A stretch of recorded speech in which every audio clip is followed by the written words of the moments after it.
সবাইকে অবাক করে দিয়ে এবার সামনে আসলেন ইরানের কুদস ফোর্সের প্রধান ইসমাইল কানিয়া। গত শুক্রবার নিউ ইয়র্ক টাইমস একটি ইরানি সূত্রের বরাত দিয়ে জানিয়েছিল, সাম্প্রতিক ইসরায়েলি হামলায় কানি নিহত হয়েছেন। তবে কানি এই প্রকাশ্য উপস্থিতির মধ্য দিয়ে তার মৃত্যুর খবর পুরোপুরি ভিত্তিহীন বলে প্রমাণিত হয়েছে।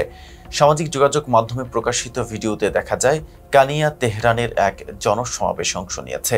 আর এই সমাবেশটি আয়োজন করা হয়েছিল কাতারে অবস্থিত মার্কিন সেনা ঘাঁটিতে ইরানের ক্ষেপণাস্ত্র হামলার সাফল্য উদযাপন করতে। 2020 সালে মার্কিন ড্রোন হামলায় নিহত কাসেম সুলাইমানির স্থলাভিষিক্ত হন কানি।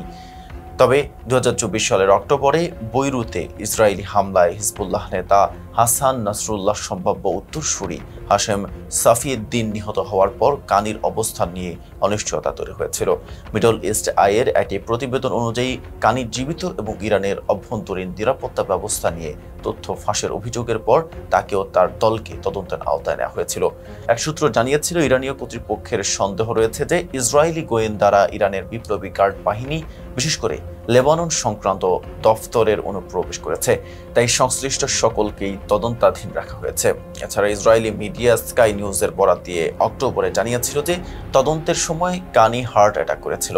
তবে 24 জুন তেহরানের সমাবেশে কানিকে সুস্থ ও স্বাভাবিক অবস্থায় দেখা গেছে। ইরানের রাষ্ট্রীয় মিডিয়া তাসনিম নিউজ এজেন্সি এবং প্রেস টিভি এই ভিডিও প্রকাশ করেছে। তাসনিম এক্সে লিখেছে, অপারেশন ডিভাইন ভিক্টোরির পর তেহরানের জনসমাবেশে কুদস ফোর্স কমান্ডার কানির উপস্থিত হয়েছেন। এতক্ষণ সাথে ছিলাম মেহেদী হাসান। ফেস দ্য পিপলের সাথে থাকার জন্য